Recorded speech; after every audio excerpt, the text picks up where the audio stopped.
दोस्तों नमस्कार। बिहार के अंदर एक बार फिर से पेपर लीक का मुद्दा काफ़ी गरमाया हुआ है और इस बार जिस एग्ज़ाम का पेपर लीक हुआ है वो बिहार शिक्षक भर्ती परीक्षा है, उसका पेपर लीक हुआ है। और ये जो पेपर है वो बिहार शिक्षक भर्ती का तीसरा थर्ड फेज़ वाला एग्ज़ाम हुआ था, जिसमें कि पेपर लीक होने की बात सामने आई है और उसके कई सारे सबूत भी दिखाए जा रहे हैं। इस चीज़ को लेकर के जो बिहार के पूर्व डिप्टी सीएम है तेजस्वी यादव, उन्होंने नीतीश कुमार के ऊपर, बीजेपी के ऊपर काफ़ी करारा हमला किया है। क्या कहा है उन्होंने, उसके बारे में भी हम इस वीडियो में आगे चलकर चर्चा करेंगे। लेकिन पहले आप ये जान लीजिए कि ये जो पेपर हुआ था बिहार शिक्षक भर्ती परीक्षा थर्ड फेज वाला, ये 15 मार्च को पेपर हुआ था और इसके अंदर जो टोटल पोस्ट बताई जा रही है वो 87,709 पोस्ट बताई जा रही है। और इस पोस्ट के लिए जो टोटल एप्लीकेशन गए थे, आवेदन जो किए गए थे, वो 5,81,305। और जो रिपोर्ट निकल करके सामने आ रही है कि परीक्षा के अंदर 80% से अधिक लोग उपस्थित हुए थे, यानी कि 5,81,305 जो टोटल आवेदन हुआ था उसमें 80% से ज़्यादा छात्र परीक्षा के अंदर उपस्थित हुए थे। बेरोजगारी की इतनी भयावह स्थिति है कि कोई भी युवा रोजगार का कोई भी मौका छोड़ना नहीं चाहता है और इसीलिए इतनी प्रचंड संख्या में, इतनी भारी संख्या में छात्र जो है वो परीक्षा के अंदर उपस्थित हुए हैं। ये इसी बात का संदेश है। इस परीक्षा के अंदर कुछ अभ्यर्थियों का नाम ऐसा आया है जो कि अभ्यर्थियों का नाम नहीं है, नंबर से बताया गया है, जो कि फर्जी कैंडिडेट थे। मतलब रियल कैंडिडेट कोई और था और उसके बदले में कोई और बैठ करके एग्ज़ाम दे रहा था। और अभी जो न्यूज़ के अकॉर्डिंग मैं बता रहा हूँ, तकरीबन 7-8 जो है ऐसे लोग पकड़े गए हैं। और ये 2 पाली में पेपर हुआ था, 2 शिफ्ट में हुआ था। और पहली जो शिफ्ट में परीक्षा हुआ है उसमें मुजफ्फरपुर से 3, औरंगाबाद से 2 फर्जी अभ्यर्थी पकड़े गए हैं। और इसके अलावा जो सेकेंड शिफ्ट में जो पेपर हुआ उसमें भागलपुर, दरभंगा, भोजपुर और रोहतास से एक जो फर्जी कैंडिडेट हैं वो परीक्षा देते हुए पकड़े गए हैं। इस पेपर के अंदर एक नई चीज़ देखने को मिली है, हमने भी पहली बार वो चीज़ देखा है। और उस चीज़ को जो बिहार के अंदर जो राष्ट्रीय जनता दल है उन्होंने अपने ट्विटर हैंडल पर शेयर किया है और सोशल मीडिया पर वो काफ़ी वायरल भी हो रहा है। हालांकि उसकी सत्यता की जांच करनी ज़रूरी है और ये बिहार सरकार का ये काम है कि इसकी सत्यता की जांच करे। और इस तरीके का संभवतः मुझे लगता है कि हिंदुस्तान में ऐसा, मतलब पहली बार ऐसा हुआ होगा। मैं तो पहली बार ऐसा देख रहा हूँ। इसमें क्या हुआ है कि एडमिट कार्ड के पीछे ही, है ना, जो बैक पेज होता है एडमिट कार्ड का, उसके पीछे जो है वो आंसर की लिखा हुआ है। सोचिए आप कि ऐसा दृश्य मैंने पहले कभी नहीं देखा था। लेकिन इस बार नीतीश कुमार जी और बीजेपी ने वर्ल्ड रिकॉर्ड ही बना दिया है, ये कहना है बिहार राजद का, ऐसा करके। और वाकई में बहुत अनोखा है और अभी पता नहीं क्या क्या चीज़ें होने वाली है बिहार के अंदर।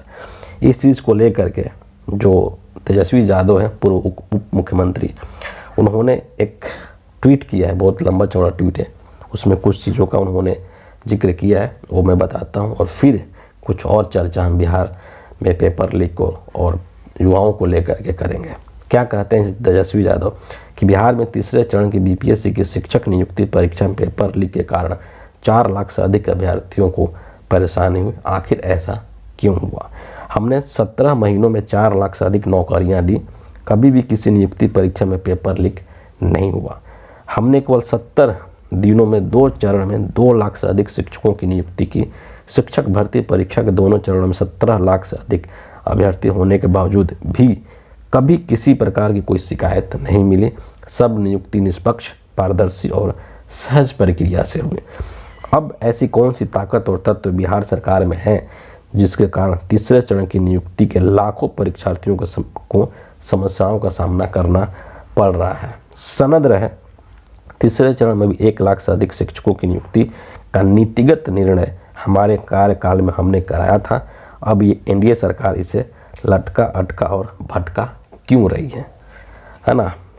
अब यहाँ पर कुछ बहुत ही महत्वपूर्ण चीज़ों को लेकर के मैं बात करने वाला हूँ। और इस तरीके के जो पेपर लीक होते रहे हैं बिहार के अंदर, उस चीज़ के शिकार हम भी हुए, है ना। और ये पहली बार बिहार के अंदर शिक्षक भर्ती का पेपर लीक नहीं हुआ है। बीपीएससी, हालांकि शिक्षक भर्ती का पेपर भी बीपीएससी लेती है, लेकिन इसके अलावा जो बीपीएससी का जो एग्ज़ाम होता है उसके अंदर भी कई बार ऐसे पेपर लीक हुए हैं। 67th बीपीएससी, कितना बवाल मचा था। ये बीपीएससी के सभी जो छात्र हैं, जो परीक्षार्थी हैं, वो उस चीज़ को भली भांति जानते हैं। एग्ज़ाम देने जब जाते हैं सेंटर के ऊपर तो वहाँ पर इतना तामझाम होता है, 50 तरीके की चेकिंग होती है, सीसीटीवी कैमरे लगे होते हैं, वीडियोग्राफी होती है, जैमर्स लगे होते हैं, तमाम तरह की चीज़ें होती है। जो बोर्ड के चेयरमैन होते हैं या और भी जो अधिकारी होते हैं वो इतनी बड़ी बड़ी बातें करते हैं, लेकिन उन सब चीज़ों के बावजूद ये पेपर आखिर क्यों लीक हो जाता है, कैसे लीक हो जाता है। दूसरी चीज़ कि इंसान है, इंसानों से गलती हो जाती है। चलिए हम मानते हैं कि अगर एक बार पेपर लीक होता है तो वो गलती के वजह से पेपर लीक हो सकता है, और जब एक बार गलती से पेपर लीक हो गया है तो वहाँ पर जो प्रशासन है, जो वहाँ का एडमिनिस्ट्रेशन है, उसका क्या कर्तव्य बनता है कि जिस गलती से वो पेपर लीक हुआ है हम उस गलती के ऊपर वर्क करें, काम करें, और जब दोबारा कोई पेपर हो तो वहाँ पर उस गलती को ना दोहराया जाए ताकि पेपर लीक नहीं हो सके। लेकिन बिहार के अंदर ये जो पेपर लीक की जो बीमारी है, जो समस्या है, वो कई बार हो चुकी है, लगभग हर पेपर में होता है ऐसा, संभवतः कुछ एक्सेप्शनल केसेस को छोड़ दे तो आखिर इसके लिए कौन जिम्मेदार है, इसकी जवाबदेही कौन लेगा। जाहिर सी बात है कि इतने बड़े स्तर पर जो पेपर लीक होते हैं, है ना, उसमें कहीं ना कहीं जो प्रशासन के जो लोग हैं या जो बॉडीज़ जो एग्ज़ाम ऑर्गेनाइज करवाती है, उनमें जो काम करने वाले लोग हैं, कहीं ना कहीं उनकी भी मिली भगत ज़रूर रही होगी। हर बार पेपर लीक होता है तो पता चलता है कि कमेटी बैठाई गई है, जांच हुआ है, ये पकड़ा गया, वो पकड़ा गया, लेकिन वो जो समस्या है वो समस्या ख़त्म नहीं हो रहा है।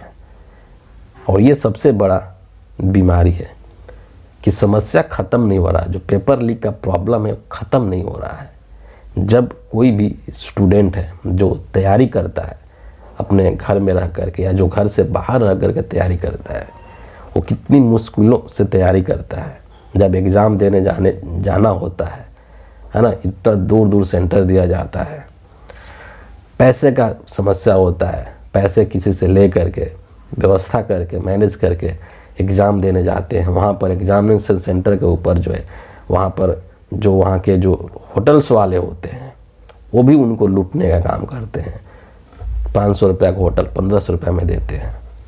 हर तरीके की समस्याओं से जूझते हुए भी वो जो विद्यार्थी है, वो जो परीक्षार्थी है, वो इस उम्मीद में पेपर देने जाता है कि चलो भाई, चाहे कितना भी कष्ट झेलना है झेल लो, लेकिन हमने अच्छी तैयारी की है, अच्छे से हमने पढ़ाई की है और पेपर देंगे, अच्छा पेपर हो जाएगा, सफल हो जाएंगे, तो हमारे जितना जो मेहनत है या जितना संघर्ष है वो सब जो है वो बराबर हो जाएगा।